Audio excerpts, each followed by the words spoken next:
નમસ્કાર વિદ્યાર્થી મિત્રો, ધોરણ 12 સાયન્સ રસાયણ વિજ્ઞાન પાઠ નંબર 6માં આપણે લાસ્ટ લેક્ચરમાં ધાતુ કર્મવિધિના બીજા તબક્કાને આપણે સમજીએ છીએ। તમને ખ્યાલ છે કે ધાતુ કર્મવિધિમાં મુખ્ય 3 તબક્કાઓનો સમાવેશ થાય છે। એક સંકેન્દ્રિત અથવા તો કાચી ધાતુ કે અયસ્કનું સંકેન્દ્રણ કરવું, મતલબ ગેંગ કે અશુદ્ધિને દૂર કરી અને કાચી ધાતુનું સંકેન્દ્રીકરણ કરવું એ ધાતુ કર્મવિધિનો પહેલો તબક્કો છે। બીજો તબક્કો સંકેન્દ્રિત કાચી ધાતુમાંથી ધાતુનું અલગીકરણ અથવા ધાતુનું નિષ્કર્ષણ, આ એનો બીજો તબક્કો છે। અને સંકેન્દ્રિત કાચી ધાતુમાંથી ધાતુનું અલગીકરણ કર્યા બાદ પણ મળતી ધાતુ સંપૂર્ણપણે શુદ્ધ હોતી નથી, એટલે કે કંઈક અંશે અશુદ્ધ અથવા તો અપરિષ્કૃત ધાતુ હોય છે, અને એટલે ધાતુ કર્મવિધિનો ત્રીજો તબક્કો જે છે એ છે ધાતુનું શુદ્ધિકરણ। આ 3 તબક્કાઓનો ઉપયોગ કરી અને ઉદ્યોગોની અંદર ધાતુનું નિષ્કર્ષણ કરવામાં આવતું હોય છે। એમાંથી અત્યારે આપણે બીજા તબક્કાને સમજી રહ્યા છીએ, અને મેં તમને અગાઉ પણ જણાવ્યું તે પ્રમાણે ધાતુ કર્મવિધિનો આ બીજો તબક્કો છે એ ખૂબ જ મહત્ત્વનો છે, કારણ કે એમાં જ ઓપ્ટિમમ સ્ટેટની પ્રાપ્તિ કરવી પડે છે, જેથી કરીને શક્ય તેટલી વધુમાં વધુ નિપજ ઓછામાં ઓછા સમયમાં આપણને પ્રાપ્ત થાય એવા પ્રકારની પરિસ્થિતિનું નિર્માણ આ બીજા તબક્કામાં કરવામાં આવે છે। આપણે લાસ્ટ ટાઈમ સમજ્યા તે પ્રમાણે કોઈપણ અયસ્ક અથવા જે કાચી ધાતુ છે એનું સરળતાથી રિડક્શન થાય એવા સ્વરૂપમાં એનું રૂપાંતર કરવું એ ખૂબ જરૂરી છે, અને આ માટે અન્ય કોઈપણ જે કાચી ધાતુ છે, સલ્ફાઇડ સ્વરૂપ હોય, કાર્બોનેટ સ્વરૂપ હોય, એને સૌપ્રથમ ઓક્સાઇડ સ્વરૂપમાં રૂપાંતરિત કરવી પડે। કારણ એ છે કે ઓક્સાઇડનું રિડક્શન ખૂબ જ સરળ છે, અને એટલા માટે આ જે બીજો તબક્કો જે છે ધાતુ કર્મવિધિનો, એમાં પણ 2 ક્રિયાઓ સંકળાયેલી છે। એક ઓક્સાઇડમાં પરિવર્તન અને બીજું ઓક્સાઇડનું ધાતુમાં રિડક્શન। આ 2 કામ જો આપણે કરીએ તો આપણને ધાતુ ઓક્સાઇડનું રિડક્શન છે એ સરળતાથી થઈ શકે છે। આ 2 ક્રિયામાં પહેલી જે ક્રિયા છે કે ઓક્સાઇડમાં પરિવર્તન, એ તમે યાદ કરો કે નિસ્તાપન અથવા કેલ્સિનેશન અને ભૂંજનની પ્રક્રિયા દ્વારા અન્ય કોઈપણ ધાતુ કે કાચી ધાતુ કે અયસ્ક છે એનું ઓક્સાઇડમાં રૂપાંતરિત કરવામાં આવે છે। બીજો તબક્કો જે છે એ છે ઓક્સાઇડમાંનું ધાતુમાં રિડક્શન, અને ઓક્સાઇડનું ધાતુમાં રિડક્શન કરવા માટે આપણે લાસ્ટ લેક્ચરમાં સમજ્યા તે પ્રમાણે કોઈ યોગ્ય રિડક્શન કર્તાની પસંદગી કરવી પડે છે। કાર્બન હોય, કાર્બન મોનોક્સાઇડ હોય કે અન્ય કોઈ પણ ધાતુ કે જે રિડક્શન કર્તા તરીકે વર્તે, તે ધાતુ ઓક્સાઇડનું રિડક્શન કરી અને ધાતુમાં રૂપાંતર કરે છે। પરંતુ આપણે ખૂબ મહત્ત્વની વાત એ સમજ્યા હતા કે બધા જ ધાતુ ઓક્સાઇડની સ્થાયીતા એક સરખી હોતી નથી, અને એટલા માટે બધા ધાતુ ઓક્સાઇડનું રિડક્શન પણ એક સરખું સરળ હોતું નથી। જે ધાતુ ઓક્સાઇડનું રિડક્શન સરળ હોય એનું રિડક્શન કોઈ સામાન્ય રિડક્શન કર્તાનો ઉપયોગ કરી અને એનું રિડક્શન કરી શકાય છે। દાખલા તરીકે Fe2O3માંથી જો Fe ધાતુ આપણે મેળવી હોય તો કોઈ પણ સામાન્ય રિડક્શન કર્તાનો ઉપયોગ કરી અને એનું રિડક્શન કરવાથી ધાતુ મળશે, પરંતુ જે કેટલાક સ્થાયી ઓક્સાઇડ છે કે જેનું રિડક્શન ખૂબ મુશ્કેલ છે, દાખલા તરીકે Al2O3, તો એવા ઓક્સાઇડના રિડક્શન માટે ઇલેક્ટ્રોન મેળવી અને ધાતુ આયનનું રિડક્શન છે એ કરવામાં આવતું હોય છે, અને એને ઇલેક્ટ્રોનેશનની પ્રક્રિયા તરીકે ઓળખવામાં આવે છે। તો તમે વિચારો કે 2 પ્રકારના જે રિડક્શન છે, એક સામાન્ય રિડક્શન કર્તાનો ઉપયોગ કરી અને તમે જો રિડક્શન કરો તો પણ ધાતુ મળશે। માનો કે ઓક્સાઇડનું રિડક્શન મુશ્કેલ હોય તો ઇલેક્ટ્રોનેશનની પ્રક્રિયા કરી ઇલેક્ટ્રોન મેળવી અને ધાતુ આયનનું રિડક્શન કરવાથી આપણને ધાતુ છે એ મળી શકે છે। હવે આ જે 2 ક્રિયાઓ વડે આપણે ધાતુ ઓક્સાઇડનું રિડક્શન કરીએ છીએ, એમાં તમે પહેલી ક્રિયા તમે વિચારો, અને આમ તો ખરેખર 2માંથી કોઈ પણ પ્રકારના રિડક્શન હોય એમાં ઊંચા તાપમાનની કે ઉષ્મીય ફેરફારની જરૂર પડતી હોય છે, અને એટલા માટે 2માંથી ગમે તે પ્રકારના રિડક્શનને ઉષ્મીય રિડક્શન તરીકે પણ ઓળખવામાં આવે છે।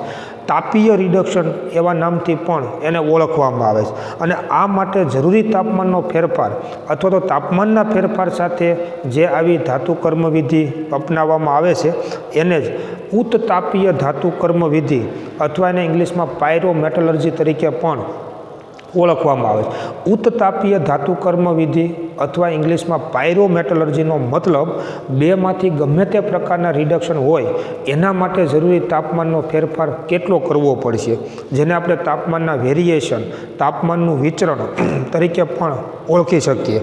મહત્ત્વની વાત એ છે કે જે ધાતુ ઓક્સાઇડનું રિડક્શન સરળ છે એનું રિડક્શન આપણે રિડક્શન કર્તાનો ઉપયોગ કરી અને કરવાના છીએ। જે ધાતુ ઓક્સાઇડનું રિડક્શન મુશ્કેલ છે, જે સ્થાયી ઓક્સાઇડ છે, એવા ધાતુ ઓક્સાઇડનું રિડક્શન કર્તાની મદદથી થઈ શકે નહીં। તો એનું ખરેખર ધાતુ આયન જે છે એ પ્રાપ્ત કરવો પડે, જેને ઇલેક્ટ્રોન આપી અથવા ઇલેક્ટ્રોન મેળવી, અને જો ધાતુ આયનનું રિડક્શન થાય તો આપણને ધાતુ મળશે।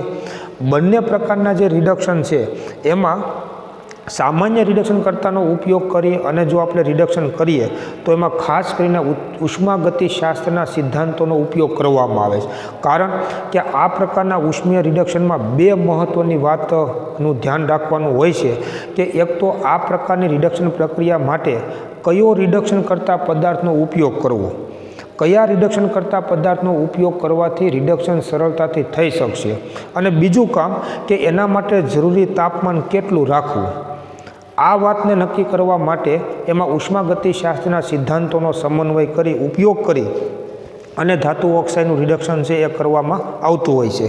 બીજા પ્રકારના જે રિડક્શન છે જેને આપણે ઇલેક્ટ્રોનેશન કહીએ છીએ, ઇલેક્ટ્રોન મેળવી અને જો ધાતુ આયનનું રિડક્શન થતું હોય તો એમાં તમે વિચારો કે માની લો કે Al2O3નું રિડક્શન મુશ્કેલ છે તો એલ્યુમિનિયમ +3 આયન ઇલેક્ટ્રોન મેળવી અને એલ્યુમિનિયમ ધાતુ તો આપશે, જેને આપણે ઇલેક્ટ્રોનેશનની પ્રક્રિયા તરીકે ઓળખીએ છીએ, પરંતુ આ Al2O3માંથી એલ્યુમિનિયમ +3 આયનને મુક્ત કરવા માટે સૌપ્રથમ એના વિદ્યુત વિભાજ્યનું જલીય દ્રાવણ બનાવવું પડશે, અને પછી જો તમે એને ઇલેક્ટ્રોન આપો તો એ ધાતુ આયનનું રિડક્શન થઈ અને ધાતુ મળશે।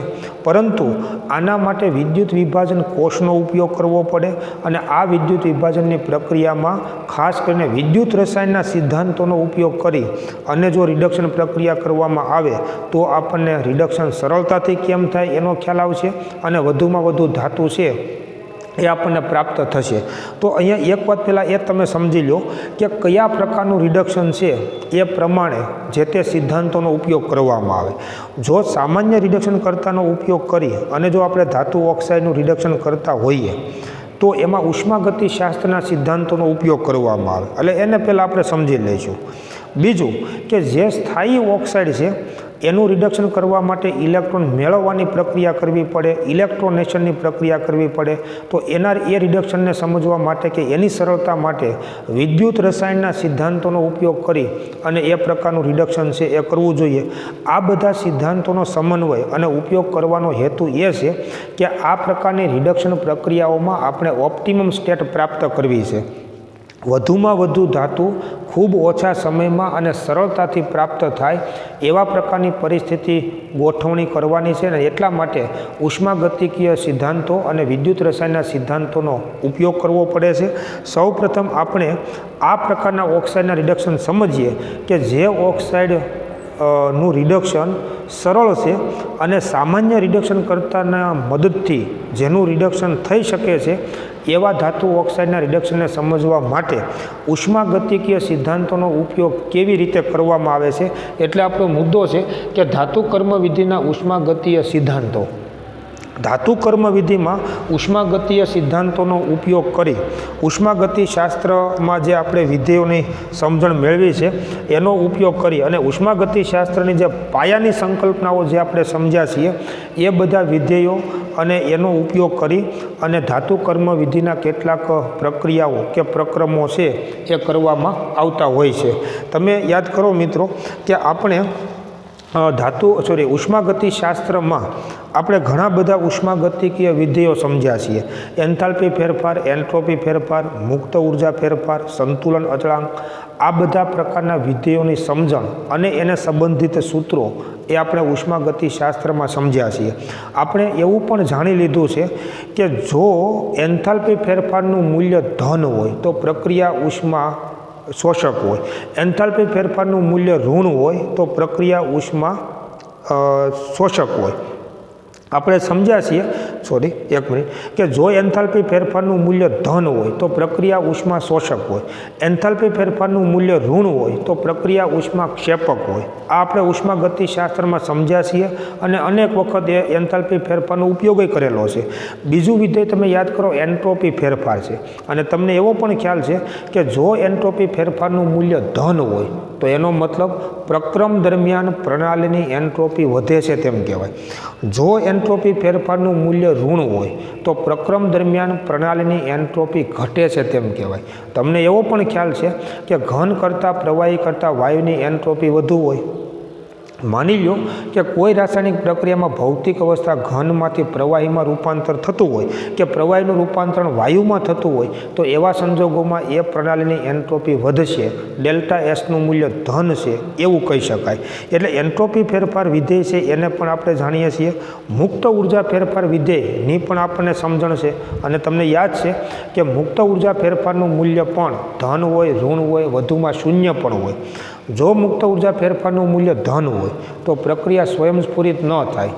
મુક્ત ઉર્જા ફેરફારનું મૂલ્ય ઋણ હોય તો પ્રક્રિયા સ્વયંસ્ફુરિત થાય, આપમેળે થાય. અને જો મુક્ત ઉર્જા ફેરફારનું મૂલ્ય 0 હોય તો પ્રક્રિયા સંતુલન સ્થિતિમાં હોય.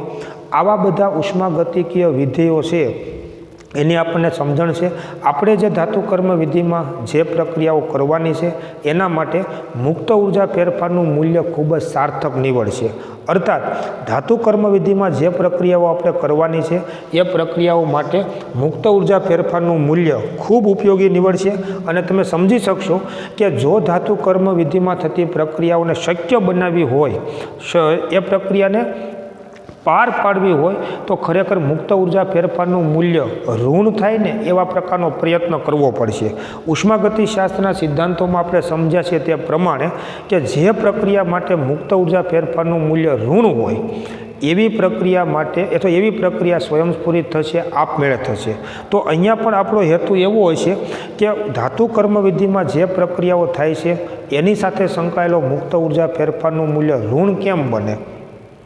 અર્થાત પ્રક્રિયાઓ સાથે સંકળાયેલા મુક્ત ઉર્જા ફેરફારનું મૂલ્ય એ અહીંયા આગળ ખૂબ સાર્થક નીવડશે, અર્થપૂર્ણ નીવડશે.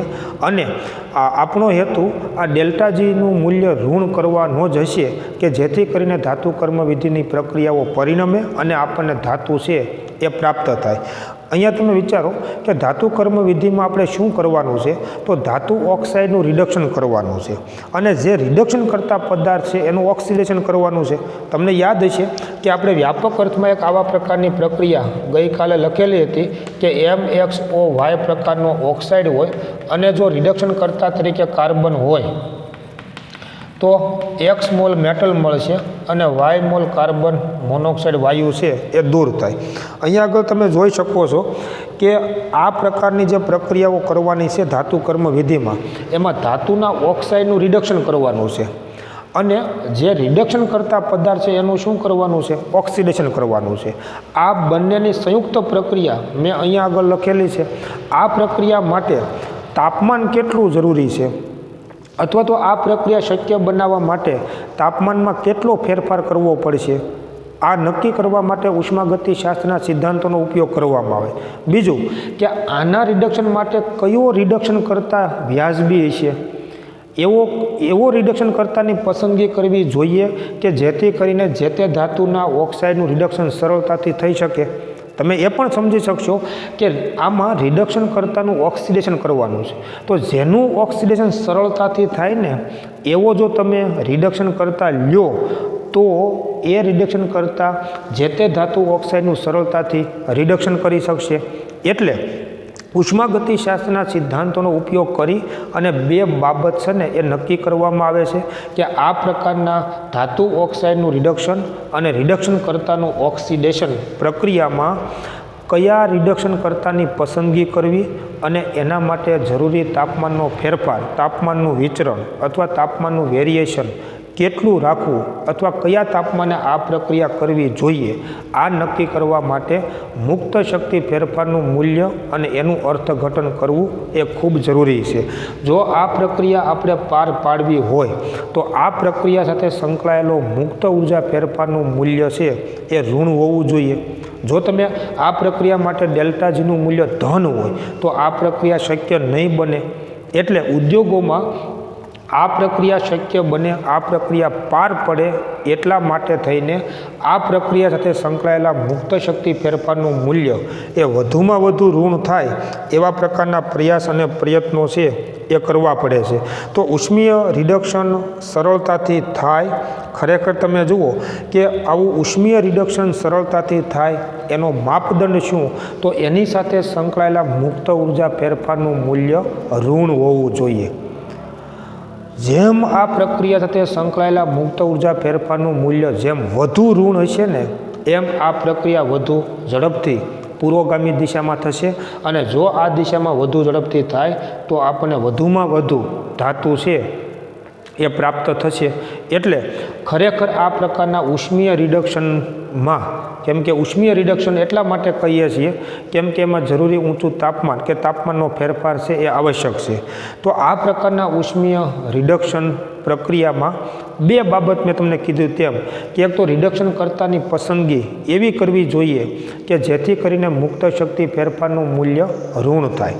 અને બીજું કે આ પ્રક્રિયામાં એટલું તાપમાન પસંદ કરવું જોઈએ કે જેથી કરીને આ રિડક્શન પ્રક્રિયા પરિણમે અને એની સાથે સંકળાયેલા મુક્ત ઉર્જા ફેરફારનું મૂલ્ય ઋણ થાય. ખરેખર તો રિડક્શન કર્તાની પસંદગી અથવા રિડક્શન કર્તાનું કામ જ એ હોય છે કે પ્રક્રિયા સાથે સંકળાયેલા મુક્ત શક્તિ ફેરફારનું મૂલ્ય ઋણ થાય. અને જો મુક્ત શક્તિ ફેરફારનું મૂલ્ય ઋણ થાય તો પ્રક્રિયા પરિણમશે અને આપણને ધાતુ છે એ મળશે. આનો મતલબ એવો થયો કે ઉષ્મીય રિડક્શન જે આપણે કરવાનું છે એ ઉષ્મીય રિડક્શન સરળતાથી થાય તે માટેનો માપદંડ ખરેખર શું છે, તો એની સાથે સંકળાયેલા મુક્ત ઉર્જા ફેરફારનું મૂલ્ય વધુમાં વધુ ઋણ હોવું જોઈએ. જો આ પ્રક્રિયા સાથે સંકળાયેલા મુક્ત ઉર્જા ફેરફારનું મૂલ્ય વધુમાં વધુ ઋણ હોય તો આ પ્રકારનું ઉષ્મીય રિડક્શન છે એ સરળતાથી થશે અને આપણને વધુમાં વધુ ધાતુ છે એ આપણને મળશે.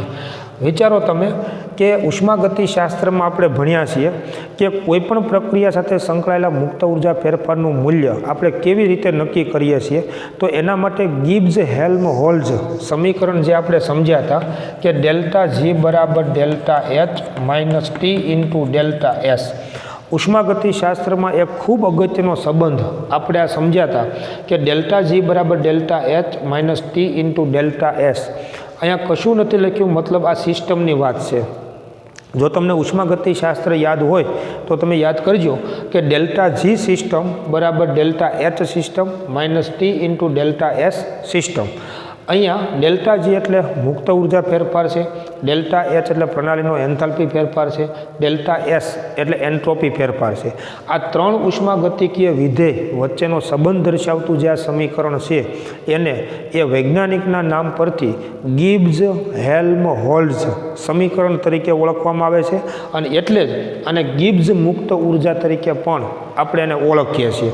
હવે આ સંબંધમાં તમે જુઓ કે ડેલ્ટા એચ એન્થાલ્પી ફેરફાર, ડેલ્ટા એસ એન્ટ્રોપી ફેરફાર, અને મેં તમને હમણાં કીધું તે પ્રમાણે કે જો ડેલ્ટા એચનું મૂલ્ય ધન હોય તો પ્રક્રિયા ઉષ્મા શોષક હોય, એન્થાલ્પી ફેરફારનું મૂલ્ય ઋણ હોય તો પ્રક્રિયા ઉષ્મા ક્ષેપક હોય, એન્ટ્રોપી ફેરફારનું મૂલ્ય ધન હોય તો પ્રક્રિયા દરમિયાન એન્ટ્રોપી વધે છે તેમ કહેવાય, અને એન્ટ્રોપી ફેરફારનું મૂલ્ય ઋણ હોય તો પ્રક્રિયા દરમિયાન એન્ટ્રોપી ઘટે છે તેમ કહેવાય.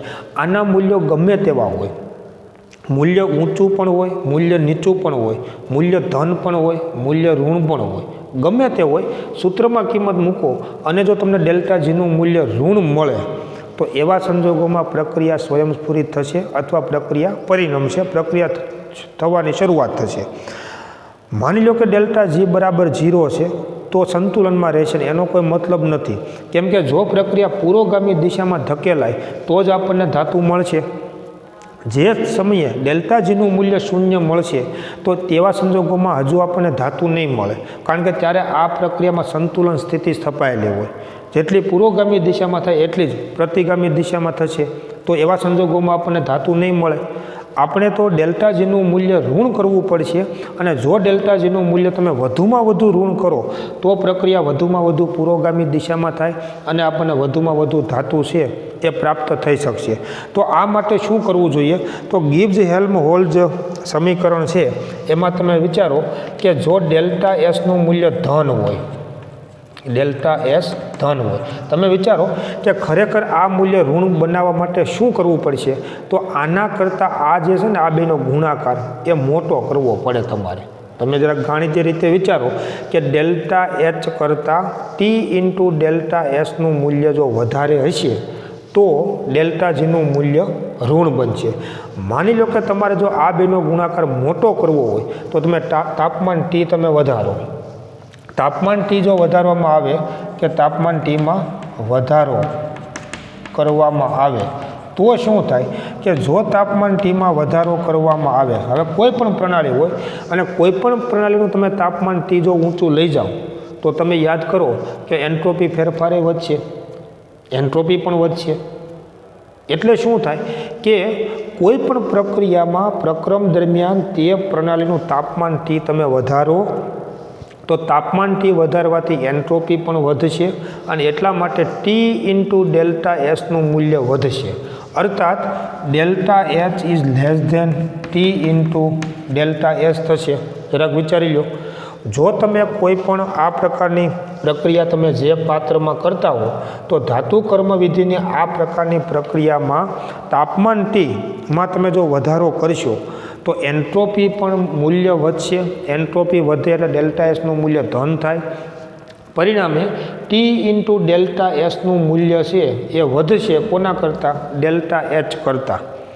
અને જો delta H is less than T into delta S થાય તો તમે વિચારો ડેલ્ટા જીનું મૂલ્ય ઋણ બનશે કે જો આવી શરતનું પાલન થાય તો delta G is less than 0 થાય, ઋણ થાય.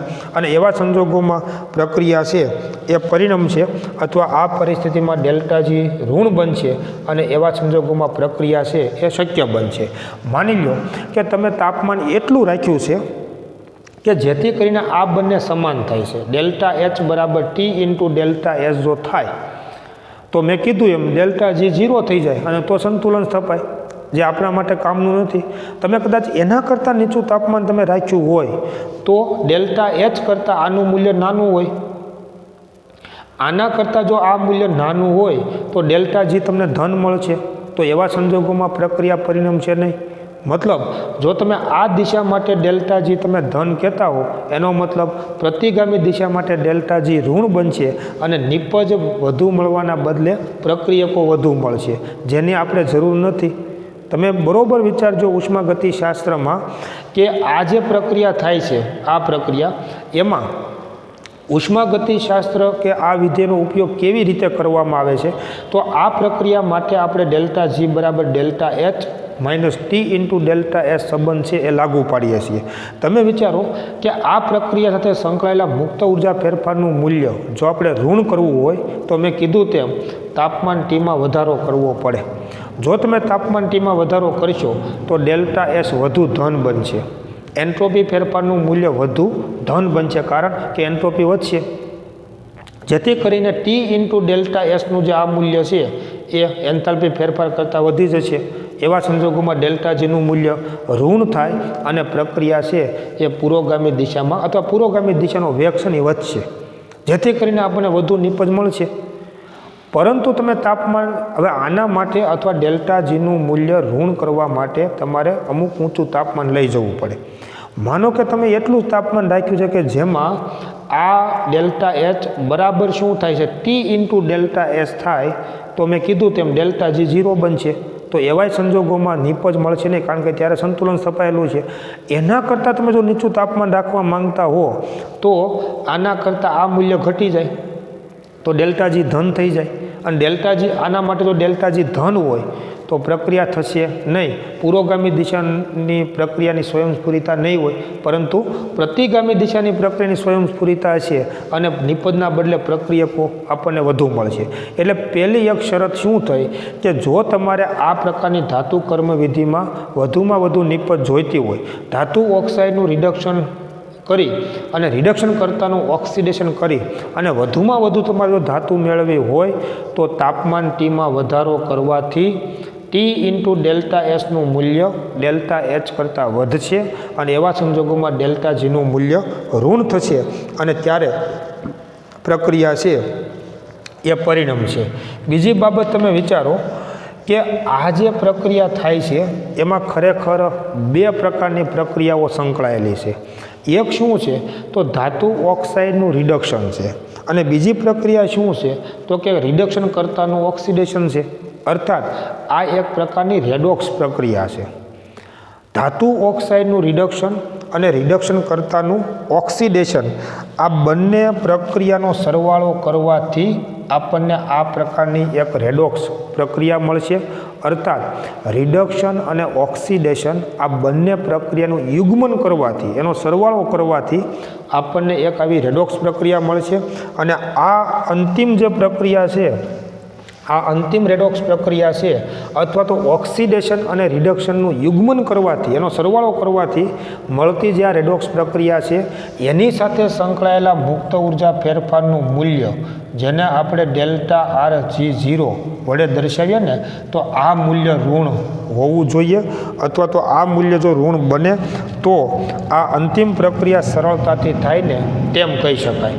અહીંયા આગળ જે આપણે આ વાત કરીએ છીએ એ ખરેખર આ મૂલ્યને ઋણ કરવાની વાત છે. અને કયું મૂલ્ય થયું તમે વિચારજો બરાબર કે બંને પ્રક્રિયા સાથે મુક્ત ઉર્જા ફેરફાર તો સંકળાયેલો હોય. કઈ બે પ્રક્રિયા તો ધાતુ ઓક્સાઇડનું રિડક્શન પ્રક્રિયા અને રિડક્શન કરતાનું ઓક્સિડેશન પ્રક્રિયા. આ બંને પ્રક્રિયા સાથે મુક્ત ઉર્જા ફેરફાર સંકળાયેલો હોય છે પરંતુ એ બંનેનો સરવાળો કરવાથી કે યુગ્મન કરવાથી મળતી જે એકંદર પ્રક્રિયા છે આ એક રેડોક્સ પ્રક્રિયા છે એનો સાથે સંકળાયેલા મુક્ત ઉર્જા ફેરફારનું મૂલ્ય જો ઋણ થાય તો પ્રક્રિયા પરિણમશે અને આપણને વધુમાં વધુ ધાતુ છે એ પ્રાપ્ત થશે. હવે આના માટે અથવા આ ડેલ્ટા જીને ઋણ કરવા માટે મેં કીધું તે પ્રમાણે કેટલું તાપમાન રાખવું જોઈએ અથવા તો તાપમાનમાં કેવો ફેરફાર કરવો જોઈએ એક એ મહત્ત્વનું છે અને કેવા પ્રકારના રિડક્શન કરતાની આના માટે પસંદગી કરવી જોઈએ એ મહત્ત્વનું છે. તમે રિડક્શન કરતા તરીકે કાર્બન મોનોક્સાઇડ કે અન્ય કોઈ પણ ધાતુ છે એ પણ તમે રિડક્શન કરતા તરીકે ઉપયોગમાં લઈ શકો પરંતુ સામે કેવા પ્રકારનો ધાતુ ઓક્સાઇડ છે એને અનુરૂપ એવો રિડક્શન કરતાની પસંદગી કરવી જોઈએ કે જેથી કરીને આ યુગ્મન પ્રક્રિયા કે એકંદર થતી જે પ્રક્રિયા છે એની સાથે સંકળાયેલા મુક્ત ઉર્જા ફેરફારનું મૂલ્ય આપણને ઋણ મળે. હવે આ કામ કરવા માટે કે આ પ્રકારના યુગ્મન ઓક્સાઇડના નિર્માણ માટે કે આનું મૂલ્ય ઋણ કરવા માટે કેટલું તાપમાન રાખવું જોઈએ એનો ખરેખર અભ્યાસ HJT એલિંગહામ નામના વૈજ્ઞાનિકે કરેલો છે. ઘણા બધા પ્રયોગો કરી અને HJT એલિંગહામ નામના વૈજ્ઞાનિકે એક આલેખીય રજૂઆત કરી અને એ આલેખીય રજૂઆતને એલિંગહામ આકૃતિઓ તરીકે પણ એને ઓળખવામાં આવે છે અથવા એલિંગહામ આલેખો તરીકે એને ઓળખવામાં આવે છે. ખાસ વિચારજો મિત્રો કે આ યુગ્મન પ્રક્રિયા સાથે સંકળાયેલા આ મુક્ત ઉર્જા ફેરફારનું મૂલ્ય ઋણ કરવા માટે કેટલું તાપમાન રાખવું જોઈએ એ નક્કી કરવાનો અભ્યાસ HJT એલિંગહામ નામના વૈજ્ઞાનિકે કરેલો છે અને એણે ઘણા બધા આવા પ્રક્રમો કરી અને એની સાથે એના ડેલ્ટા જીના મૂલ્યને ઋણ બનાવવા માટે કેટલું તાપમાન રાખવું જોઈએ એની રજૂઆત આલેખીય રીતે કરેલી છે અને એ આલેખોને એલિંગહામ આલેખો અથવા એલિંગહામ આકૃતિઓ તરીકે પણ ઓળખવામાં આવે છે. હવે આવા આલેખો શું છે તો ડેલ્ટા આર જી 0 વિરુદ્ધ તાપમાન ટીના આલેખો છે. તમે બુકની અંદર તમે જોઈ શકશો કે આ આલેખો એલિંગહામે શેના માટે બતાવ્યા છે તો જે તે પ્રક્રિયા સાથે સંકળાયેલા પ્રમાણિત મુક્ત ઉર્જા ફેરફાર વિરુદ્ધ તાપમાન ટીના આલેખો છે. એણે શું કર્યું તો કોઈ પણ તત્વ હોય પછી ધાતુ તત્વ હોય કે કોઈ આવા રિડક્શન કરતા કોઈ પણ હોય એની પ્રક્રિયા 1 ગ્રામ મોલ ઓક્સિજન સાથે પ્રક્રિયા કરી અને એની સાથે સંકળાયેલા મુક્ત ઉર્જા ફેરફાર વિરુદ્ધ તાપમાન ટીના આલેખો દોર્યા. બરોબર તમે વિચારજો કેમ કે આ જે મૂલ્ય છે ને એ તમે યાદ કરો માત્રાત્મક ગુણધર્મ છે. પ્રતિ મોલ આમાં આપણે લખીએ છીએ. કોઈ પદાર્થનું તમે ઓક્સિડેશન કરો તો ઓક્સિજન સાથે સંયોજાવાની પ્રક્રિયા થાય અને એનો ઓક્સાઇડ બને. પણ કેટલા મોલ બને છે? એટલે ખરેખર એલિંગહામે જે આલેખો દોર્યા એના માટે એને કોઈ પણ તત્વ, પછી ધાતુ હોય અધાતુ હોય, એ કોઈ પણ તત્વના ઓક્સાઇડના નિર્માણ સાથે સંકળાયેલા મુક્ત ઉર્જા ફેરફાર, વિરુદ્ધ તાપમાન ટીના આલેખ દોર્યા. પણ આ ઓક્સાઇડના નિર્માણમાં ઓક્સિજનનો જથ્થો કેટલો વાપરવાનો? તો ઓક્સિજનનો જથ્થો 1 ગ્રામ મોલ ઓક્સિજન પ્રક્રિયા કરે ને એટલો જથ્થો વાપરવાનો, અને એવી પ્રક્રિયા સાથે સંકળાયેલા મુક્ત ઉર્જા ફેરફારના મૂલ્યો વિરુદ્ધ તાપમાન ટીના આલેખો દોર્યા. 1 ગ્રામ મોલ એટલે ખરેખર 32 ગ્રામ ઓક્સિજન, અને 32 ગ્રામ ઓક્સિજન એટલે મોલ સંખ્યામાં કહીએ તો 1 મોલ ઓક્સિજન. એટલે કોઈ પણ તત્વના ઓક્સાઇડના નિર્માણમાં 1 મોલ અથવા 1 ગ્રામ મોલ ઓક્સિજન વપરાય ત્યારે થતા મુક્ત ઉર્જા ફેરફાર માટેના આલેખો છે એને દોર્યા, અને એ એલિંગહામ આલેખો અથવા એલિંગહામ આકૃતિઓ તરીકે પણ એને ઓળખવામાં આવે છે, જેનું પૂરું નામ HJT એલિંગહામ નામના વૈજ્ઞાનિકે આ ખૂબ મહત્ત્વનું કામ કર્યું. કેમ કે આ આલેખના આધારે ધાતુ કર્મ વિધિમાં કોઈ ધાતુ ઓક્સાઇડના રિડક્શન માટે કેટલું તાપમાન રાખવું ને એ આ એલિંગહામ આકૃતિ પરથી નક્કી કરવામાં આવે છે. હવે આ આલેખમાં તમે જરાક જોઈ શકશો કે બુકની અંદર આ પ્રકારના આલેખો છે એ આપેલા છે, અને આની મદદથી 2 કામ મેં કીધું તેમ નક્કી થાય છે કે એક ધાતુ ઓક્સાઇડના રિડક્શન માટે અથવા આ એકંદર પ્રક્રિયા માટે કેટલું તાપમાન રાખવું કે જેથી કરીને ડેલ્ટા RG0નું મૂલ્ય ઋણ બને, એ આ એલિંગહામ આકૃતિ પરથી નક્કી થાય છે. અને બીજું કે ધાતુ ઓક્સાઇડના રિડક્શન માટે કયા રિડક્શન કર્તાની પસંદગી કરવી એ પણ એલિંગહામ આકૃતિ પરથી નક્કી થાય છે. એવો રિડક્શન કરતા લેવો જોઈએ કે જેથી કરીને આ મુક્ત ઉર્જા ફેરફારનું મૂલ્ય વધુમાં વધુ ઋણ બને. એટલે આ બંને બાબતો એલિંગહામ આલેખો પરથી નક્કી થાય છે ઉદ્યોગોમાં, અને એના આધારે તાપમાન અને રિડક્શન કર્તાની પસંદગી કરી અને ધાતુ ઓક્સાઇડનું જો રિડક્શન કરવામાં આવે તો વધુમાં વધુ ધાતુ એ પ્રાપ્ત થાય છે, અર્થાત ઓપ્ટિમમ સ્ટેટ જે છે એ પ્રાપ્ત કરી શકાય છે. તો ધાતુ કર્મ વિધિમાં ખરેખર એલિંગહામ આલેખો છે એનું ખૂબ મહત્ત્વ છે. અને HJT એલિંગહામ નામના વૈજ્ઞાનિકે આ આલેખો કેવી રીતે દોર્યા છે ખાસ સમજો. તો કોઈ પણ તત્વ હોય, ધાતુ હોય કે અધાતુ હોય, એના ઓક્સાઇડના નિર્માણ માટેના આલેખો એને બતાવ્યા છે. ઓક્સાઇડનું નિર્માણ થાય એવી પ્રક્રિયા કરવાની, અને 1 ગ્રામ મોલ ઓક્સિજનનો જથ્થો વપરાય તેવા પ્રકારની પ્રક્રિયા કરી ઓક્સાઇડના નિર્માણ સાથે સંકળાયેલી પ્રક્રિયાના મુક્ત ઉર્જા ફેરફાર વિરુદ્ધ તાપમાન ટીના આલેખો દોર્યા. તો મેં તમને કીધું એમ કે અમુક તાપમાને આનું મૂલ્ય ધન મળશે, એનાથી ઊંચા તાપમાને ડેલ્ટા G 0 થશે, અને એ ડેલ્ટા G 0 પછી આનું મૂલ્ય 0 થાય ત્યારે સંતુલન હોય. પણ એના કરતાં ઊંચું તાપમાન તમે લઈ જશો તો ડેલ્ટા Gનું મૂલ્ય ઋણ મળશે, તો ત્યારે પ્રક્રિયા શક્ય બનશે. ધાતુ કર્મ વિધિમાં તમારે કયા ઓક્સાઇડનું રિડક્શન કરવું છે અને સામે કયો રિડક્શન કરતા છે એની તમે પસંદગી કરો. આલેખમાં આ બે નક્કી કરવામાં આવે, અને એના માટે ડેલ્ટા Gનું મૂલ્ય વધુમાં વધુ ઋણ કેવી રીતે લઈ જઈ શકાય એ આ એલિંગહામ આલેખો પરથી નક્કી કરવામાં આવે છે. એ આ પ્રકારના આલેખો તમે જુઓ આપણી બુકમાં આપેલા છે, જેમાં વાયક્ષ ઉપર તમે જુઓ પ્રમાણિત મુક્ત ઉર્જા ફેરફારના મૂલ્યો આપેલા છે કિલોજૂલ પ્રતિ મોલ એકમમાં, અને એક્સ અક્ષ ઉપર તમે જુઓ તાપમાન આપેલું છે. હવે આ આલેખો જે છે એની મદદથી આ આપણે નક્કી કરીએ છીએ. બીજી વસ્તુ શું છે કે મેં તમને કીધું તે પ્રમાણે કે આ જે એક સંયુક્ત પ્રક્રિયા આપણે લખી છે એમાં ખરેખર 2 પ્રક્રિયા છે. એક ધાતુ ઓક્સાઇડનું રિડક્શન, મતલબ આ જે રિડક્શન થાય છે ખરેખર એમાં ધાતુ ઓક્સાઇડ પોતે વિઘટન પામશે, અને ધાતુ ઓક્સાઇડનું વિઘટન અથવા રિડક્શન થઈ અને આપણને ધાતુ મળે છે. અને બીજું શું છે તો રિડક્શન કરતાનું ઓક્સિડેશન થાય છે, અથવા આ જે રિડક્શન કરતા છે ને એ ઓક્સિજનને દૂર કરે છે. ધાતુ ઓક્સાઇડમાંથી ઓક્સિજનને દૂર કરવાનું કામ કોણ કરે છે તો કે આ રિડક્શન કરતા. ખરેખર જે આ એક યુગ્મન પ્રક્રિયા છે અથવા તો આવી જે એક સંયુક્ત પ્રક્રિયા થાય છે એમાં થાય છે શું, એમાં 2 ક્રિયા થાય છે, તમે જોઈ શકો છો. એક ધાતુ ઓક્સાઇડનું વિઘટન થાય છે અથવા તો ધાતુ ઓક્સાઇડનું રિડક્શન થાય છે. બીજી બાજુ રિડક્શન કરતા જે છે એ ધાતુ ઓક્સાઇડમાંથી ઓક્સિજનને દૂર કરે છે, જેને આપણે એમ બોલીએ છીએ કે રિડક્શન કરતાનું ઓક્સિડેશન થાય છે.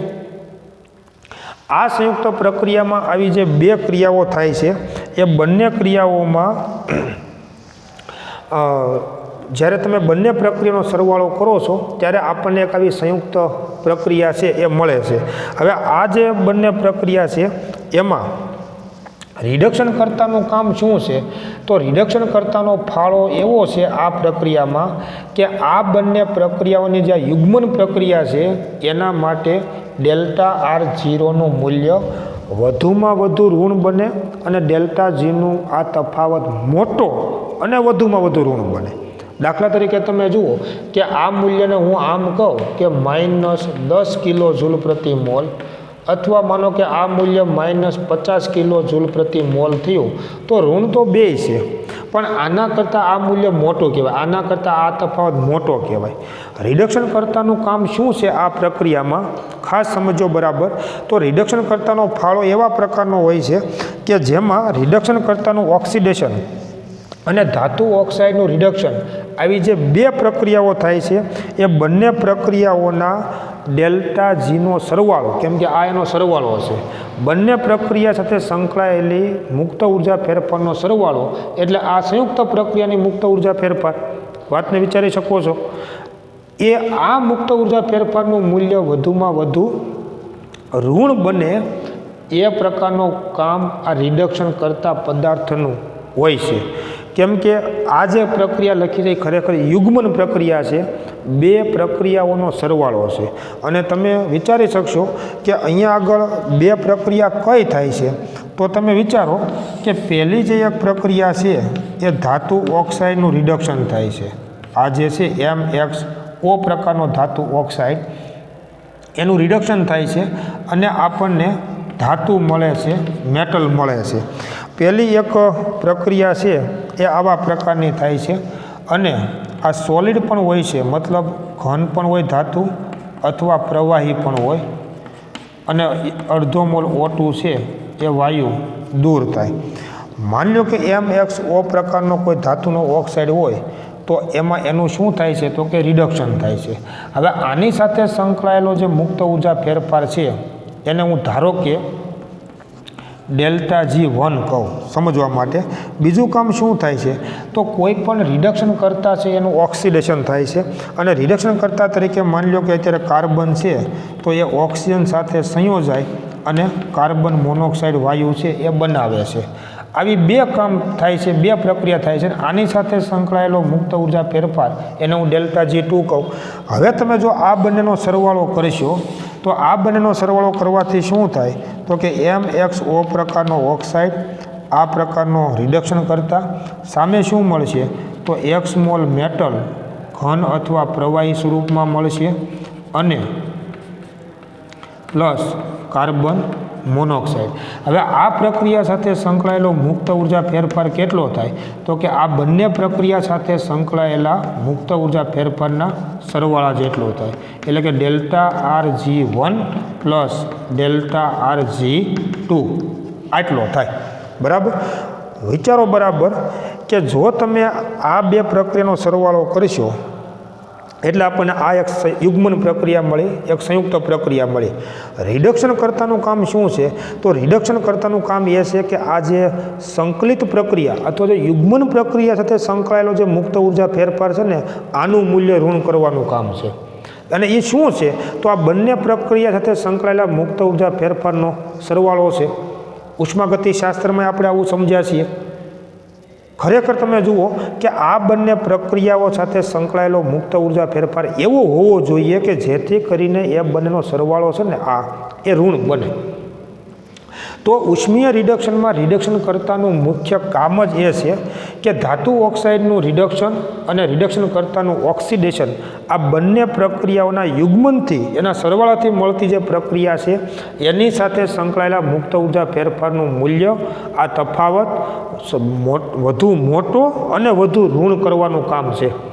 કે આ તફાવત જે છે મુક્ત ઉર્જા ફેરફારનું મૂલ્ય એ વધુ મોટું અને વધુ ઋણ કરવાનું કામ છે. જો આ મૂલ્ય છે એ વધુ મોટું અને ઋણ કહેવાય, આ મૂલ્ય છે એ ઓછું અને ઋણ કહેવાય. તો જેમ મુક્ત ઉર્જા ફેરફારનું મૂલ્ય વધુ ઋણ બને, આ તફાવત પૂરતો મોટો અને વધુ ઋણ બને તો ધાતુ ઓક્સાઇડનું રિડક્શન છે એ ખૂબ જ સરળતાથી થાય અને વધુમાં વધુ થાય. હવે આને આપણે જો આ ઉષ્માગતિશાસ્ત્રની ભાષામાં જો આપણે લખીએ તો માની લો કે અહીંયા આગળ જે બે પ્રક્રિયા આપણે કહીએ છીએ કે એક શું થાય છે તો કે MXO પ્રકારનો જે ધાતુનો ઓક્સાઇડ છે એનું તમે વિચારો કે રિડક્શન થાય છે, X મોલ મેટલ મળશે જે સોલિડ અથવા લિક્વિડ હોય છે અને +1/2 O2 વાયુ ઉત્પન્ન થાય છે. આ પ્રક્રિયા સાથે સંકળાયેલો મુક્ત ઉર્જા ફેરફાર, જેને ઉષ્માગતિશાસ્ત્રની ભાષામાં તમે જુઓ તો આપણે આમ લખતા હોઈએ કે MXO પ્રકારનો ઓક્સાઇડ અને સામે નિપજ શું મળે છે તો કે મેટલ. બરાબર. આવા રૂપાંતર અથવા આવા રૂપાંતરણ સાથે આ સંકળાયેલો મુક્ત ઉર્જા ફેરફાર છે જે આ પ્રક્રિયા સાથે સંકળાયેલો છે. બરાબર. અને આને આપણે પ્રક્રિયા નંબર અત્યારે 1 કહીએ.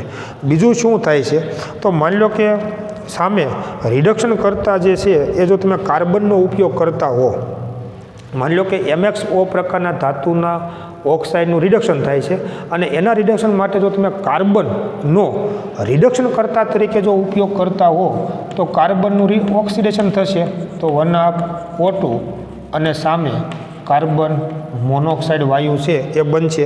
તો આવા પ્રકારની રિડક્શન કરતાનું શું થશે? ઓક્સિડેશન. પણ આની સાથે સંકળાયેલો મુક્ત ઉર્જા ફેરફાર એને આપણે આમ દર્શાવીએ કે એમાં જુઓ કાર્બન છે એનું રૂપાંતર શેમાં થાય છે તો કે કાર્બન મોનોક્સાઇડમાં. આને આપણે પ્રક્રિયા નંબર 2 કહીએ. ખાસ વિચારજો કે જો રિડક્શન કરતા તરીકે કાર્બન હોય તો કાર્બનનું શું થશે? ઓક્સિડેશન અને આપણને કાર્બન મોનોક્સાઇડ છે એ આપણને મળશે. ઘણી બધી વખત માની લો કે જો કાર્બનનું વધુ ઓક્સિડેશન થાય તો CO2 વાયુ પણ મળશે અને જો અડધા મોલ ઓક્સિજન વડે, તમે યાદ કરો આપણે આમ લખીએ છીએ પ્રક્રિયા કે કાર્બનનું જો વધુ ઓક્સિડેશન થાય તો શું મળશે? CO2 વાયુ મળશે. આપણે આમે લખીએ છીએ. પરંતુ તમે જ્યારે આનું રિડક્શન કરો છો ત્યારે તત્વયોગ મિતિ પ્રમાણે અડધો મોલ જ O2 વાયુ ઉત્પન્ન થાય છે તો તમારે આને સળંગ 2 વડે ભાગવા પડશે. તો આ પ્રક્રિયા સાથે સંકળાયેલો મુક્ત ઉર્જા ફેરફાર ΔRG0 તો શું કહી શકાય તો કે આમાં કાર્બનનું રૂપાંતર CO2 વાયુમાં થાય છે. પણ આ ફેરફાર છે એ અડધો લેવો પડે, કારણ કે તત્વયોગ મિતિ પ્રમાણે અડધો મોલ કાર્બન અડધા મોલ O2 સાથે પ્રક્રિયા કરી અને અડધા મોલ CO2 છે એ બનાવે છે. હવે અહીંયા આગળ તમે જુઓ કે આ પ્રકારનું ધાતુ ઓક્સાઇડનું રિડક્શન અને કાર્બન જેવા રિડક્શન કરતાનું આપણે ઓક્સિડેશન બતાવ્યું છે. કેટલીક વખત રિડક્શન કરતા તરીકે જો કાર્બન મોનોક્સાઇડ હોય તો એનું પણ રિડક્શન થઈ ઓક્સિડેશન થઈ શકે. બરાબર. એવું બની શકે કે જો રિડક્શન કરતા તરીકે કાર્બન મોનોક્સાઇડ હોય તો એનું પણ ઓક્સિડેશન થઈ શકે અને આપણને CO2 વાયુ નિપજ તરીકે મળશે. આ પ્રક્રિયા સાથે સંકળાયેલો મુક્ત ઉર્જા ફેરફાર CO2 આમ લખી શકાય. આને આપણે પ્રક્રિયા નંબર 4 કહીએ. જરાક તમે વિચારજો કે આ બધા છે ને રિડક્શન કરતા છે. રિડક્શન કરતા તરીકે કાર્બન હોય એ કાર્બન મોનોક્સાઇડમાં પરિણમે. સંપૂર્ણ જો એનું ઓક્સિજન થાય તો CO2માં પરિણમે. જો રિડક્શન કરતા તરીકે કાર્બન મોનોક્સાઇડ હોય તો એનું ઓક્સિજન થવાથી CO2 પણ બનશે. કેવા પ્રકારનું ઓક્સિજન થાય છે એને અનુરૂપ મુક્ત ઉર્જા ફેરફારનું મૂલ્ય હોય. હવે આ બધા જો પ્રક્રમ થતા હોય તો હવે થશે શું કે ખરેખર ધાતુ કર્મ વિધિમાં આપણે આ પ્રકારનું રિડક્શન કરવાનું છે અને સામે 3માંથી કોઈ પણ એક ઓક્સિડેશન થવું જોઈએ. કેમ કે રિડક્શન વગર ઓક્સિજન શક્ય નથી, ઓક્સિડેશન વગર રિડક્શન શક્ય નથી. તો 3 જે આ પ્રક્રિયા લખી છે આપણે ઓક્સિડેશન, એ 3માંથી ગમે તે થાય તો સામે આ ધાતુ ઓક્સાઇડનું રિડક્શન થઈ શકે. પરંતુ મેં તમને અહીંયા હમણાં કીધું તે પ્રમાણે કે આનું તો મૂલ્ય ફિક્સ છે, પણ આ જે છે બીજી આ ઓક્સિડેશન પ્રક્રિયા સાથે સંકળાયેલો મુક્ત ઉર્જા ફેરફાર આ એવું મૂલ્ય હોવું જોઈએ કે જેથી કરીને આની સાથેનો તમે સરવાળો કરો એ સરવાળો આપણને વધુમાં વધુ શું મળે? ઋણ મળે. તમારે એવો રિડક્શન કર્તાની પસંદગી કરવી જોઈએ ત્રણમાંથી કે જેથી કરીને એમનો સરવાળો કરવાથી પરિણામી જે મુક્ત ઉર્જા ફેરફાર છે ને એનું મૂલ્ય આપણને વધુમાં વધુ શું મળે? ઋણ મળે. તો એ આપણા માટે ફાયદાકારક થશે. તો તમે જુઓ કે સમીકરણ 1 અને 2નું તમે યુગ્મન કરો કે સમીકરણ 1 અને 2નું યુગ્મન કરતાં આપણે પરિણામી સમીકરણ આવું મળે છે કે MXO solid plus carbon solid 1/2 નીકળી જાય તો X મોલ સોલિડ અથવા લિક્વિડ અને પ્લસ કાર્બન મોનોક્સાઇડ CO. હવે આ જે યુગ્મન પ્રક્રિયા છે તો આની સાથે સંકળાયેલો મુક્ત ઉર્જા ફેરફાર કેટલો થશે? તો તમે યાદ કરો કે આ બંનેના સરવાળા જેટલો થશે આ ફેરફાર. અને આનું મૂલ્ય જો ઋણ થાય ને તો આપણને ધાતુ મળશે. માની લો કે સમીકરણ 1 અને સમીકરણ આ જે 4 આપણે લખ્યું છે તો એનું પણ યુગ્મન કરી શકાય અથવા આનું યુગ્મન કરી શકાય કે સમીકરણ 1 અને 3નું યુગ્મન કરતાં સમીકરણ 1 અને 3નું જો તમે યુગ્મન કરશો તો આનું યુગ્મન કરો તમે તો MXO સોલિડ 1/2 કાર્બન સામે શું મળશે? તો X મોલ મેટલ સોલિડ અથવા લિક્વિડ અને પ્લસ અડધો મોલ CO2 આપણને નિપજ તરીકે મળશે. તો આની સાથે સંકળાયેલો મુક્ત ઉર્જા ફેરફાર કેટલો? તો કે આ બંનેનો સરવાળો કરીએ તેટલો. એવી જ રીતે તમે જુઓ કે સમીકરણ 1 અને સમીકરણ 4નું તમે યુગ્મન કરો એનો સરવાળો કરો તમે. સમીકરણ 1 અને 4નું જો તમે યુગ્મન કરશો તો MXO solid plus carbon monoxide reduction કરતા છે તો સામે X મોલ મેટલ સોલિડ અથવા લિક્વિડ અવસ્થામાં મળશે અને પ્લસ CO2 વાયુ એ આપણને નિપજ તરીકે મળશે. અને આ પ્રક્રિયા સાથે સંકળાયેલો મુક્ત ઉર્જા ફેરફાર કેટલો? તો કે આ ઉર્જા ફેરફાર અને આ મુક્ત ઉર્જા ફેરફારનો સરવાળો કરો એટલો આ થશે. વાત એ છે કે આ બધી યુગ્મન પ્રક્રિયા સાથે સંકળાયેલો મુક્ત ઉર્જા ફેરફાર છે એનું મૂલ્ય ઋણ હોવું જોઈએ. એ વધુમાં વધુ ઋણ તમને મળે અને એનું મૂલ્ય તમને વધુમાં વધુ મોટું મળે એવી રીતે જો તમે આ પ્રકારની પ્રક્રિયાઓની પસંદગી કરો તો આપણે વધુમાં વધુ ધાતુ છે એ પ્રાપ્ત થશે અને આપણને ઓપ્ટિમમ સ્ટેટની પણ પ્રાપ્તિ થઈ શકે. તો આવા પ્રકારે ધાતુ ઓક્સાઇડનું ખરેખર તમે જુઓ તો રિડક્શન અને એ આપણા માટે જરૂરી છે. આ પ્રક્રિયાઓને પૂર્ણ કરવી એ ખૂબ જરૂરી હોય છે અને જો આ પ્રક્રિયાઓ પૂર્ણતા પ્રાપ્ત કરે તો જ આપણને વધુમાં વધુ ધાતુ છે એ ધાતુ કર્મવિધિમાં આપણને મળી શકે. અહીંયા આગળ તમે વિચારી શકશો કે આ બધી પ્રક્રિયાઓ સાથે સંકળાયેલા આ જે પ્રમાણિત મુક્ત ઉર્જા ફેરફાર છે એના મૂલ્યો આપણને શેમાંથી મળે? તો આ બધા મૂલ્યો જે તે ઓક્સાઇડના નિર્માણ સાથે સંકળાયેલા પ્રમાણિત સર્જન મુક્ત ઉર્જાના ફેરફારના મૂલ્યોમાંથી મળે. તમે યાદ કરો કે પ્રમાણિત સર્જન મુક્ત ઉર્જા ફેરફાર શું છે એની વ્યાખ્યા આપણે ઉષ્માગતિશાસ્ત્રમાં આપેલી હતી. તો દરેક આ બધી પ્રક્રિયાઓ સાથે સંકળાયેલા પ્રમાણિત મુક્ત ઉર્જા ફેરફારના મૂલ્યો જે તે પ્રક્રિયાના કે જે તે ઓક્સાઇડના પ્રમાણિત સર્જન મુક્ત ઉર્જા ફેરફાર ΔFG0 આ મૂલ્યો ઉપરથી મળે.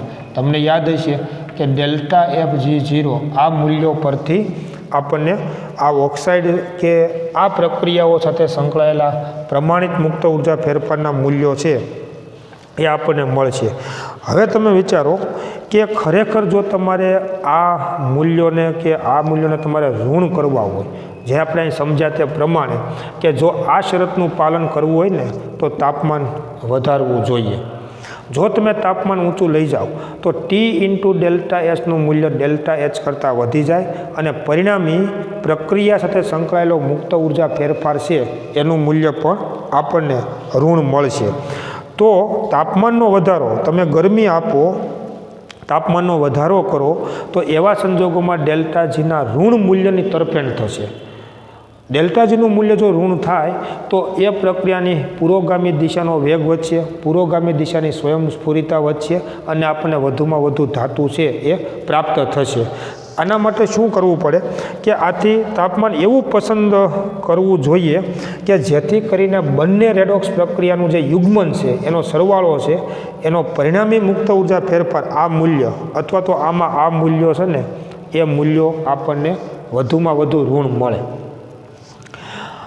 યુગ્મન પ્રક્રિયા માટે અથવા યુગ્મન પ્રક્રિયા સાથે સંકળાયેલા મુક્ત ઉર્જા ફેરફારનું મૂલ્ય વધુમાં વધુ ઋણ મળે એવા પ્રકારે જો તાપમાનની પસંદગી કરવામાં આવે તો આપણને વધુમાં વધુ ધાતુ મળશે અથવા ધાતુ ઓક્સાઇડનું વધુમાં વધુ સરળતાથી રિડક્શન થશે. અને આના માટે એલિંગહામ આકૃતિઓ છે ને એનો ઉપયોગ કરવામાં આવે છે. હવે મિત્રો તમે જુઓ એલિંગહામ આકૃતિઓમાં તો તમને ખ્યાલ આવશે કે ડેલ્ટા આર G0 વિરુદ્ધ તાપમાન Tનો જે આલેખ છે એ આલેખો શું બતાવે છે તો એમાં બંને વક્ર આલેખમાં તમે જુઓ ઘણા બધા વક્રો છે અને આમ સીધી રીતે તમને ન સમજાય એવા પ્રકારનું છે. પણ અહીંયા આગળ હવે તમે એલિંગહામ આકૃતિઓને તમે સમજો તો આલેખમાં હંમેશા ઓક્સાઇડના નિર્માણ માટેની પ્રક્રિયાઓના આલેખો બતાવ્યા સમજાઈ જુઓ. પછી ધાતુનો ઓક્સાઇડ હોય તોય ભલે, અધાતુ કાર્બનનો ઓક્સાઇડ હોય તોય ભલે, બધા જ આલેખોમાં તમે જોઈ શકશો જે બધી લીટીઓ બતાવી છે એ ખરેખર શું બતાવે છે તો ઓક્સાઇડના નિર્માણની પ્રક્રિયા છે એની સાથે સંકળાયેલા મુક્ત ઉર્જા ફેરફારના મૂલ્યો વિરુદ્ધ તાપમાન Tના આલેખો છે ને એ બતાવ્યા છે. એટલે તમે જુઓ કે આ એલિંગહામ આકૃતિઓ કે આલેખો છે એમાં MXO પ્રકારના ઓક્સાઇડનું નિર્માણ, આ ઓક્સાઇડ બનવાની પ્રક્રિયા અને રિડક્શન કરતાનું જે ઓક્સિડેશન છે એ બનવાની પ્રક્રિયાના આલેખો જે બિંદુએ છેદે એનું પ્રતિછેદન થાય ને એ બિંદુએ ખરેખર ડેલ્ટા Gનું મૂલ્ય શૂન્ય થાય. જરાક શાંતિથી તમે એમાં જોજો કે MXO પ્રકારના ઓક્સાઇડના નિર્માણની પ્રક્રિયા અને રિડક્શન કરતાના ઓક્સિડેશનની પ્રક્રિયાના આલેખો જે બિંદુએ છેદે છે તે બિંદુ આગળ ખરેખર ડેલ્ટા Gનું મૂલ્ય શૂન્ય બનશે. પરંતુ તમે જો એનાથી આગળ જશો, એનાથી ઊંચા તાપમાને જશો તો આ ડેલ્ટા Gનું મૂલ્ય ઋણ બનશે અને એવા સંજોગોમાં પ્રક્રિયા શક્ય બનશે. એલિંગહામ આલેખોમાં તમે જુઓ, ખાસ સમજો કે એલિંગહામ આલેખમાં આના નિર્માણની મુક્ત ઉર્જા ફેરફાર નથી આપ્યો. તમે વિચારો કે જો આ પ્રક્રિયા માટે સંકળાયેલો મુક્ત ઉર્જા ફેરફારનું મૂલ્ય ધન હોય ને ધન આના માટે, તો આ પ્રક્રિયા માટે ઋણ હોય, અથવા આ પ્રક્રિયા માટે તો ડેલ્ટા Gનું મૂલ્ય ધન હોય તો એની પ્રતિગામી પ્રક્રિયા માટે ડેલ્ટા Gનું મૂલ્ય ઋણ હોય. ખરેખર તમે જુઓ આપણે શું કરવું છે કે આપણે તો આ પ્રક્રમ કરવું છે. મતલબ જો ધાતુમાંથી ધાતુ ઓક્સાઇડ બનવાની પ્રક્રિયાનું ડેલ્ટા Gનું મૂલ્ય ધન હોય તો ધાતુ ઓક્સાઇડનું રિડક્શન થઈને ધાતુ બનવાની પ્રક્રિયા માટે ડેલ્ટા Gનું મૂલ્ય ઋણ હોય. તો ખરેખર તમે જુઓ કે એલિંગહામ આલેખમાં આ પ્રક્રમ નથી આપ્યું. તમે જુઓ બધામાં શું બને છે, ઓક્સાઇડ સંયોજનોનું નિર્માણ થાય છે. પછી ધાતુ હોય તો ભલે ને અધાતુ હોય તોય ભલે. મેં તમને કીધું એમ કે આપણે ધાતુમાંથી ધાતુનો ઓક્સાઇડ નથી બનાવવાનો. માની લો કે ધાતુમાંથી ધાતુ ઓક્સાઇડ બનતો હોય અને એની સાથે સંકળાયેલા મુક્ત ઉર્જા ફેરફારનું મૂલ્ય ધન હોય તો ધાતુ ઓક્સાઇડમાંથી ધાતુ બનવાની જે પ્રતિગામી પ્રક્રિયા છે એની સાથે સંકળાયેલા મુક્ત ઉર્જા ફેરફારનું મૂલ્ય ઋણ હોય. એટલે તમે જુઓ આલેખોમાં તમે જોઈ શકશો તો જે બિંદુએ ધાતુ ઓક્સાઇડના નિર્માણ માટેના જે આલેખો છે તે અને રિડક્શન કરતાના ઓક્સિડેશન માટેના આલેખો જે બિંદુએ છેદે છે, પ્રતિછેદન પામે છે, તે બિંદુએ ડેલ્ટા Gનું મૂલ્ય શૂન્ય થશે. પરંતુ એનાથી તમે આગળ જશો, એનાથી ઊંચા તાપમાને જશો તો આ ડેલ્ટા Gનું મૂલ્ય ઋણ બનશે અને એવા સંજોગોમાં પ્રક્રિયા સ્વયંસ્ફુરિત થશે. એટલે તમારે જે ધાતુ ઓક્સાઇડનું રિડક્શન કરવાનું છે તેનો આલેખ અને એની સામે તમે જે રિડક્શન કરતાનો ઉપયોગ કર્યો છે એનો આલેખ જે બિંદુએ છેદે એના માટે કોઈ ચોક્કસ તાપમાન છે તમે જોઈ જુઓ. એ તાપમાનથી ઊંચા તાપમાને તમારે પ્રક્રિયા કરવી પડે તો જ તમને ધાતુ મળશે. એલિંગહામ આલેખોમાં તમે આ વસ્તુને જોઈ શકો છો. અને મેં કીધું તે પ્રમાણે પ્રતિછેદન બિંદુએ છે એ બંને આલેખો જ્યાં છેદે છે ત્યાં ડેલ્ટા Gનું મૂલ્ય છે એ શૂન્ય બનશે. પરંતુ એનાથી તમે આગળ જશો ને તો સંયુક્ત પ્રક્રિયા માટે ડેલ્ટા જીનું મૂલ્ય વધુ ઋણ બનશે અને જેથી કરીને MXO પ્રકારના ઓક્સાઇડનું રિડક્શન સરળતાથી થશે. હવે આવું બિંદુ હું તમને આલેખમાં એક જગ્યાએ બતાવું તો તમે જુઓ કે માની લો કે બિંદુ એ તમે જુઓ ત્યાંનું એવા તો બી ઘણા બધા બિંદુ છે પણ એનું નોટેશન કર્યું છે તમે જોઈ શકો છો. હવે એ તમે જુઓ એલ્યુમિનિયમમાંથી એલ્યુમિનિયમ ઓક્સાઇડના નિર્માણનો આલેખ છે અને બીજી બાજુ તમે જુઓ મેગ્નેશિયમના ઓક્સાઇડના નિર્માણનો આલેખ છે તમે જોઈ શકો છો. તો જો તમારે એલ્યુમિનિયમ ધાતુના ઓક્સાઇડનું રિડક્શન કરવું હોય, કેમ કે આમાં તમે જુઓ બેયના ઓક્સાઇડનું નિર્માણ આપ્યું છે, ખરેખર આપણે બેમાંથી એકનું ઓક્સાઇડ કરવું પડે એકનું તો રિડક્શન કરવું પડશે. એટલે આ જે બિંદુ એ છે ત્યાં ડેલ્ટા જીનું મૂલ્ય શૂન્ય બને. પણ એનાથી તમે જો આગળ જાઓ તો ધાતુ ઓક્સાઇડનું રિડક્શન સરળતાથી થશે, કારણ કે એનાથી આગળ તમે જાઓ ને તો એ પ્રક્રિયા માટે મતલબ ધાતુ ઓક્સાઇડના રિડક્શન માટે ડેલ્ટા જીનું મૂલ્ય ઋણ બનશે અને સામે જે તત્વનું તમે ઓક્સિડન કરો છો એના માટે પણ ડેલ્ટા જીનું મૂલ્ય ઋણ બનશે, પણ તફાવત વધશે, જેથી કરીને પરિણામી ડેલ્ટા જીનું મૂલ્ય આપણને ઋણ મળશે અને એવા સંજોગોમાં પ્રક્રિયા છે એ સ્વયંસ્ફુરિત થવા માંડશે. એટલે ઘણી બધી તમે જુઓ આ બધા વક્રોમાં કે બધા જ વક્રો છે એ ધાતુ ઓક્સાઇડના નિર્માણના વક્રો બતાવ્યા છે. આપણે ખરેખર એની વિરુદ્ધ પ્રક્રિયા કરવાની છે. આપણે ધાતુ ઓક્સાઇડ બનાવવાનો નથી, પણ ધાતુ ઓક્સાઇડમાંથી ઓક્સિજનને દૂર કરવાનો છે. હવે ધાતુનો ઓક્સાઇડ કેમ બને? તો ધાતુ જો ઓક્સિજન સાથે પ્રક્રિયા કરે તો ધાતુનો ઓક્સાઇડ બને. એવી પ્રક્રિયા સાથે સંકળાયેલા મુક્ત ઉર્જા ફેરફારના મૂલ્યો આલેખમાં આપેલા છે. આપણે એ પ્રક્રિયા નથી કરવાની ધાતુ કર્મવિધિમાં, આપણે એની પ્રતિગામી પ્રક્રિયા કરવાની છે. અને આપણે એની પ્રતિગામી પ્રક્રિયા મતલબ ધાતુ ઓક્સાઇડમાંથી ઓક્સિજનને દૂર કરવાની પ્રક્રિયા કરવાની છે. તો ખરેખર તમે જુઓ એલિંગહામ આકૃતિઓ છે એમાં આ પ્રક્રિયા સાથે જો આ પ્રક્રિયા વિચારજો બરાબર કે ધાતુ ઓક્સિજન સાથે સંયોજાય અને ધાતુનો ઓક્સાઇડ બને, એની સાથે સંકળાયેલા મુક્ત ઉર્જા ફેરફારના મૂલ્યો આપેલા છે. ધાતુ કર્મવિધિમાં આપણે એ પ્રક્રિયા નથી કરવાની, આપણે એની પ્રતિગામી પ્રક્રિયા કરવાની છે. એટલે જો આ દિશાની પ્રક્રિયા માટે ડેલ્ટા જીનું મૂલ્ય ધન હોય તો આ દિશાની પ્રક્રિયા માટે ડેલ્ટા જીનું મૂલ્ય ઋણ હોય. અને બીજું રિડક્શન કરતાનું તો ઓક્સિજન કરવાનું હોય અને એના માટેના મૂલ્યો આપેલા છે. એટલે જ્યાં MXO પ્રકારના ધાતુ ઓક્સાઇડના રિડક્શન કે તમે જુઓ આપણી બુકમાં આપેલું છે કે MXO આ બનવા માટેનો જે વક્ર છે અને રિડક્શન કરતા પદાર્થનું જે ઓક્સિડેશન માટેનો જે વક્ર છે એ જ્યાં છેદે એ પ્રતિછેદન બિંદુએ ડેલ્ટા જીનું મૂલ્ય શૂન્ય બનશે. પરંતુ આ બિંદુ પછી તમે આગળ વધો તો સંયુક્ત પ્રક્રિયા માટે ડેલ્ટા જીનું મૂલ્ય વધુ ઋણ થાય, જેથી કરીને MXO પ્રકારના ઓક્સાઇડનું રિડક્શન સરળતાથી થાય. એનાથી વિશેષ વાત તમે જુઓ કે આ તમે જેમ આગળ જશો એમ આ તફાવત છે ને એ વધુ મોટો અને ઋણ બનશે. આ તફાવતને વધુ મોટો અને ઋણ બનાવવા માટે શું કરવું જોઈએ? તો ઉપરના જે રેખાઓ આપેલી છે, ઉપરની રેખાઓ કે આ બિંદુ પછી ડેલ્ટા G0ના બે મૂલ્યોનો તફાવત, જો આ તફાવત જે છે આ તફાવત એને તમારે વધુ મોટો અને ઋણ બનાવવા માટે શું કરવું જોઈએ? તો ઉપરની જે રેખા છે કે ઉપરની રેખાના ઓક્સાઇડનું રિડક્શન, આલેખમાં જે ઉપરની રેખા જે આપેલી છે એ ઓક્સાઇડનું રિડક્શન વિચારજો બરાબર કે આલેખમાં ઉપરની રેખાના ઓક્સાઇડનું રિડક્શન એવા તત્વો વડે સરળતાથી થાય કે જેના ઓક્સાઇડનું નિર્માણ નીચેની રેખા વડે દર્શાવેલું છે.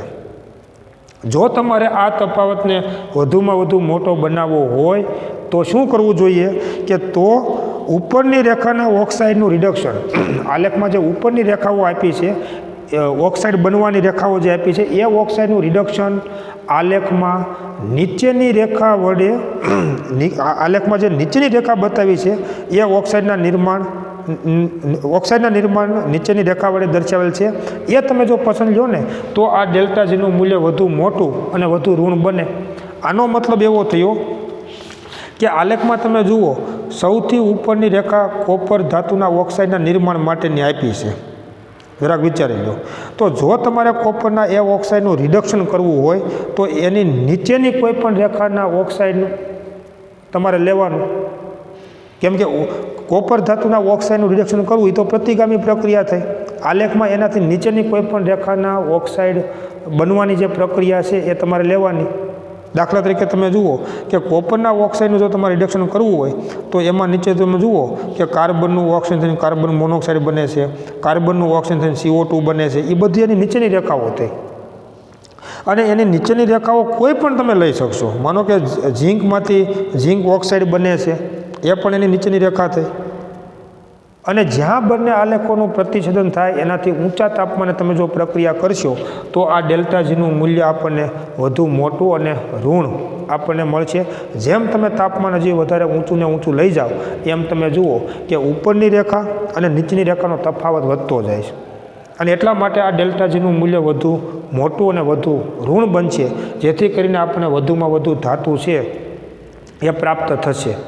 તો આવા પ્રકારના એલિંગહામ આકૃતિઓ કે એલિંગહામ આલેખો પરથી આ બાબત જે છે એ સમજી શકાય છે અને એનો ઉપયોગ કરી અને ધાતુ કર્મ વિધિમાં કે આ પ્રકારના ઉષ્મીય રિડક્શનમાં વધુમાં વધુ ધાતુ કેમ મળે એ આ એલિંગહામ આકૃતિ પરથી નક્કી કરવામાં આવે છે. મતલબ ખાસ કરીને બે બાબતો કે જે તે ધાતુ ઓક્સાઇડના રિડક્શન માટે કેવો રિડક્શન કર્તાની પસંદગી કરવી.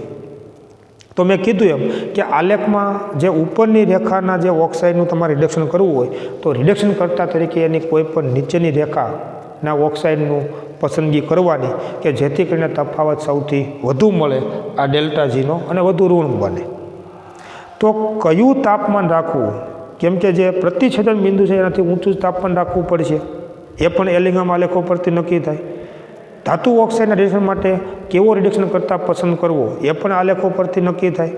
આવું બે મહત્ત્વનું કામ અને ઓપ્ટિમમ સ્ટેટની પ્રાપ્તિ કરવા માટે આ બે બાબતો જે ખૂબ નક્કી કરવાની મહત્ત્વની છે એ નક્કી આ એલિંગહામ આલેખો પરથી નક્કી કરવામાં આવે છે.